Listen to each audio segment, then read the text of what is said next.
to share something with you. That might put me in a very negative light, yeah. Relationships are not my forte. See if someone grabbed up my wife or something, completely different ballgame. I'll walk away from here, and this has been like a therapy session.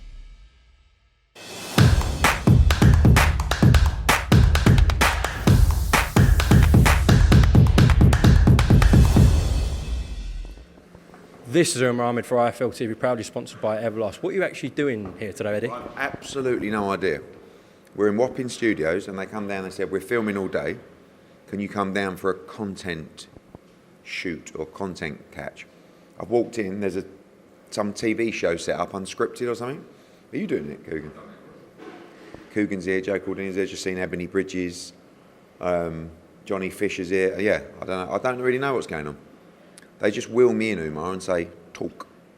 And then you bumped in and you were here with him. So you were like, a quick 10 minutes? So here we are. How was Matchroom's Christmas party? Yeah, it was good. You know, mate, these days I can't last much later than 10:30. But it was, I gave a speech on the night. It's amazing to see the growth of the company. I mean, there's over 100 people there working for Matchroom worldwide. Like, it used to be literally 6 people in the Romford Chinese. Now we're hiring out nightclubs and restaurants, and it's been a great year. Got great people working with us, and we like to create a great environment, and we like to reward people, and we like to give people the opportunity to become successful and move through the business and achieve in their own right. So, nice end to the year. A lot of work to do now. Big meetings tomorrow to map out and lock in the schedule for the early part of next year, and ready to attack. A couple of days off over Christmas, and then straight back to it. Eddie, quickly discuss the other night with Josh Warrington. How do you reflect on the loss and also the scorecard? It's been talked about a lot online. I thought it was a great fight. I thought it was a fight between two tremendous featherweights, elite featherweights. Lopez, very good, we knew that. Josh started really badly, but Lopez come out the traps really sharp. Felt like Lopez won most of the first half of the fight, and Warrington won most of the back end of the fight. With 4 rounds to go, I thought he needs to win 3 out of 4 or 4 rounds, all 4 rounds to win this fight. And I gave him at least 3 of the last 4. When I got in the ring, I was like, it's difficult because you get in and the corner goes, oh, we've won that. And I'm like, I said, it's very close, very close. When I heard 114, I thought, about right for me. 2 at 115, 113. And I did think, champion, in Leeds, I think we'll get this. And obviously it went to Lopez. So, fight that could have gone either way. No massive complaints, just I think a slow start from Josh Warrington, but a great fight, and that's what happens when you're fighting elite level fighters. Eddie, he's declared, Josh Warrington, that he wants to carry on. So is the aspirations another world title shot perhaps in America, or is it that fight with Lee Wood? Do you know what? I don't think a lot's changed, because before that fight, it was either fight Lee Wood or fight in America. Now, obviously he has to do it without a belt, which makes it a little bit more difficult, but we're trying to lock in Lee Wood against Maurizio Lara. You've seen Leo Santa Cruz has stepped away, so Lee Wood is the super champ with the WBA. He wants to fight Maurizio Lara, which is just a tremendous fight, which we'd love to make. And I think the winner of that can fight Josh Warrington. So it won't be a unification, but not a great deal changes for Josh Warrington in that respect. You're going to do your best to try and avoid that BT clash on Jan 28th with Better Be a Yard. I mean, Jan 28 was our January date, but at the same time, you don't want to clash too much. Sometimes it's unavoidable. If we do move it, we'll move it to February the 4th. But we were supposed to be going at Madison Square Garden on February the 4th, so that would move to February 11th. So again, tomorrow is the meeting with DAZN to lock in that global schedule, and we'll have an announcement on that before Christmas. Eddie, I'm sure tomorrow it will be discussed about the potential rematch for Anthony Joshua and Dillian Whyte. Is that the most likely fight? Probably not next. I mean, look, AJ's going to fight end of March, it looks like. I don't think that will necessarily be Dillian Whyte. But the issue at the moment, it's not even a big issue, is, as you know, it's been well documented, he's out working with trainers and building a training team. You can't really lock in the opponent until the training team is in place, because they're going to be a key part of that decision. So I expect that we pretty much know the date that he's going to fight. It's going to be in the UK. And we have a list of 4 or 5 opponents. Dillian Whyte is on that list. It's just whether that's the one that happens in March or that's the one that happens in June, July. We'll have to see. With that being said, you said obviously he hasn't locked in a training team yet. When you were in discussions for the Tyson Fury fight for December, how was Joshua going to go into a fight without a training team? He had a training team. It was the same one. I mean, don't forget, it was a few weeks after the Usyk fight. nothing had really changed. He would go into that fight with the same training team. Since then, he's taken some time, he's travelled around.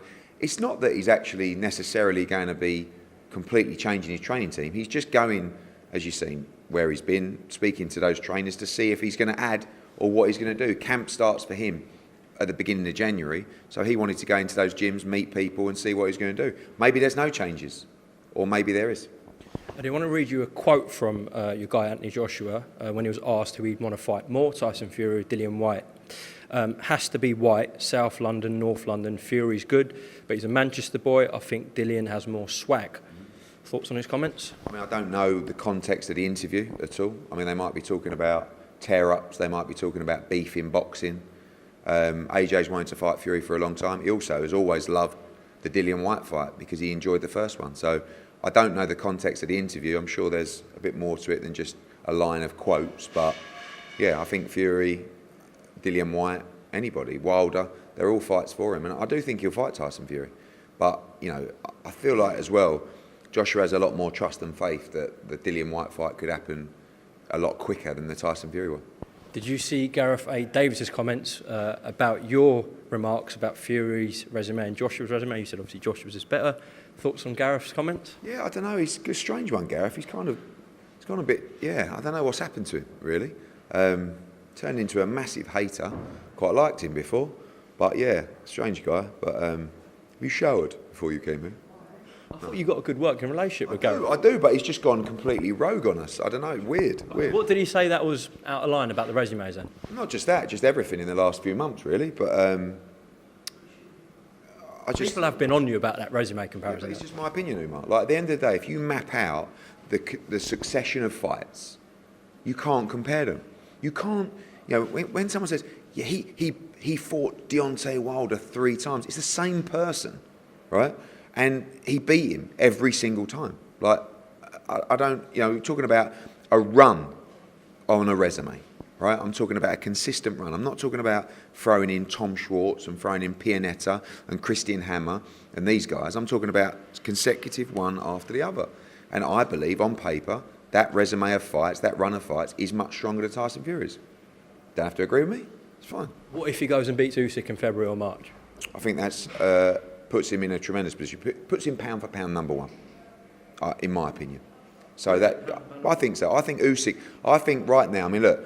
I think it's harsh to take the pound for pound slot away from Canelo Alvarez after a Bivol defeat, but they did it, and I understand. So I think Terence Crawford or Alexander Usyk is the current pound for pound number one. I think if Tyson Fury beats Alexander Usyk, there's a very good case for making him pound for pound number one. That's fair enough. It seems like the attitude from Tyson Fury, from Frank Warren, is that we want the Usyk fight, obviously, undisputed, and then we're looking at Joe Joyce.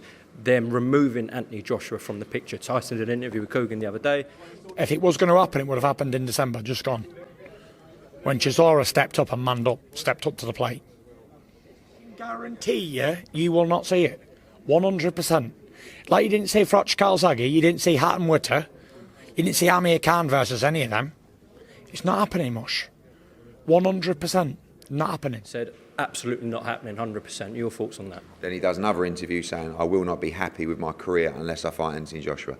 If you're going to take one word he says seriously, then you're a mug. But he's entertaining and he's a showman. If you think, I mean, you'd have to be quite daft to think they're going to fight Joe Joyce over Anthony Joshua when the Anthony Joshua fight is worth 7, 8, 9, 10 times as much money. But we'll see. At the moment, there's no real point discussing it because AJ's focused on March, early April, and Fury may well fight Usyk. Who's the biggest star now, Fury or Joshua? I mean, people watching this will say, come on, Eddie, but I know the numbers. You know, at the end of the day, Tyson Fury against Derek Chisora did less than 300,000 buys on pay-per-view, right? AJ could fight you and do 500,000 buys on pay-per-view.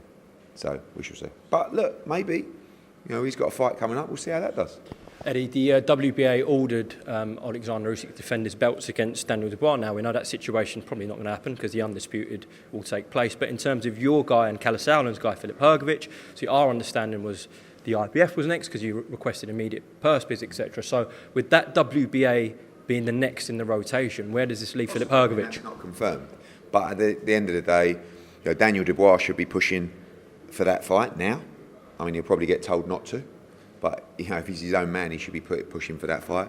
We're obviously pushing for Filip Hrgovic's position, and we'll have to see how it plays out. There's a lot happening behind the scenes. Obviously, undisputed fight is good for boxing, but at the same time, we have to respect the rights of the fighter. So are you saying the IBF still could go first ahead of the WBA? So there's ongoing discussions about the whole situation. Okay. Eddie, again, Coogan did an interview the other day with Lawrence Okolie. It's the first time he spoke since there seems to be a bit of a fallout with yourself. So what did you make of Lawrence's interview? I haven't really. I've only seen clips that on Instagram stories and stuff like that. I mean, a lot of what Lawrence said is not correct. We never asked him for £500,000 at all. He has a fight left on his contract. That's our legal position.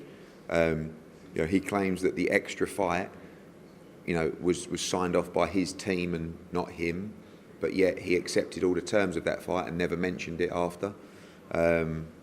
So not a lot to say really. It's a disappointing situation, but it will be played out how it plays out. Eddie, a point that Lawrence made was, you said that you've lost money on him in fights and sometimes can be boring on the eye. I think he's going to be the first to admit that in some of his fights. So why are you so insistent on keeping someone for one more fight that you keep losing money on? Because we have a contract with him where we have delivered for him on every single level. Someone interfered with that contract, offered him more money, and he wanted to take the money rather than honour the deal in his contract. Thus, what we have done for the entire deal, which is honour the contract and pay him a hell of a lot of money and lose a hell of a lot of money consecutively over time, it's not really about, it's just about what's right and wrong. But it doesn't, at the end of the day, I'm not going to lose bundles of sleep over it. We've done a tremendous job for Lawrence Okolie. We've delivered on every single level, as has 258, who he also left.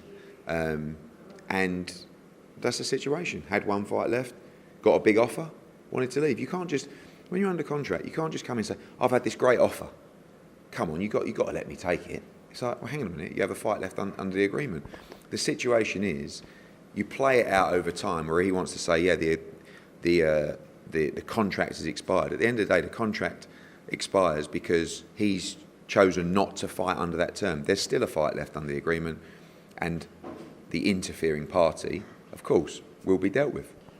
He said that, though, he came to you when that offer came in from Sky and said that, I don't even want you to match it, just come close and I'll stick with Matchroom. I'm happy with Matchroom. So how comes that offer wasn't made from yourself? Because the offer, which I've seen to be the face of Sky Sports Boxing, was, in my opinion, not a representation of the right value for Lawrence Okolie. You are quite right. Sky interfered with his contract. Sky offered him a deal while he was under contract. And ultimately, that is the reason why Lawrence Okolie wants to leave, because he got offered more money. Understand it. Also, understand and respect the contract. I don't necessarily, every fighter should be wanting to make as much money as possible. The contractual negotiations were beyond that, and they come to us and they said, I saw the document, the face of Sky, we've had this conversation plenty of times, the face of Sky Sports Boxing, here's the money, this is the money I've been offered, what do you think? And I said, no, we won't be getting near that number, but you have a fight left, and we'll see what happens from there. Of course, he wants to leave because he's been offered a great deal. Sky interfered with his contract, and so did Boxer, and obviously that's the reason we're in this position. Just picking us back up, we're not editing anything, it's just running out of battery, but people will still think. He's saying that he didn't consent to this, so when you put that extra fight in, he's saying... Go on. I'm not going to go into it too much. What I'll tell you is this.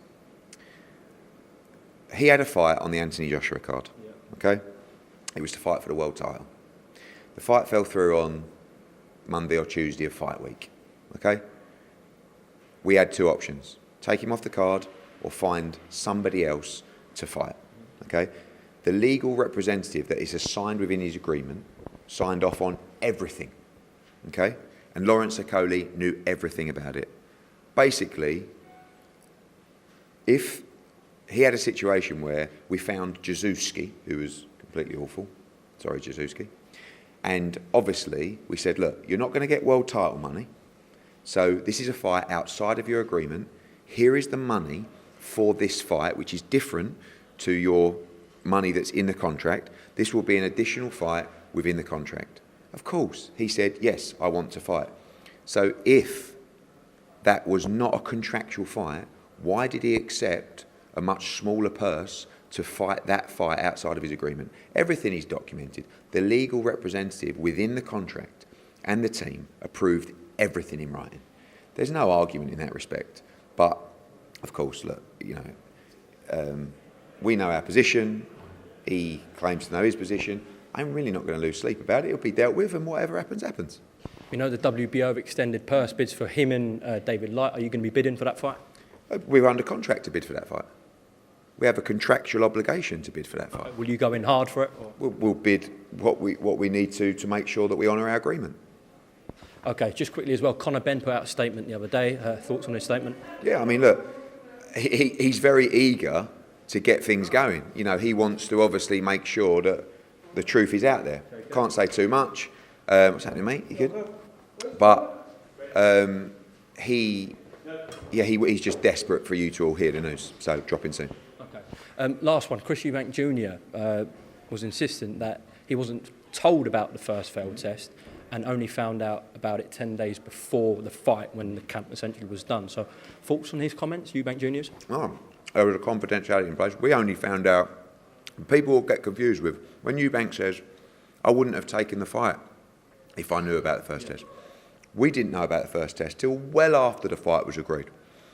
So obviously, the British Boxing Board of Control knew about the test the same time as us. They were dealing with the situation, and his team was made aware of the fight. But of course, we didn't. It takes 6 weeks to get results. Can't say too much more. Watch this space. Conor Benn will be back very soon. Enjoy your Pringles.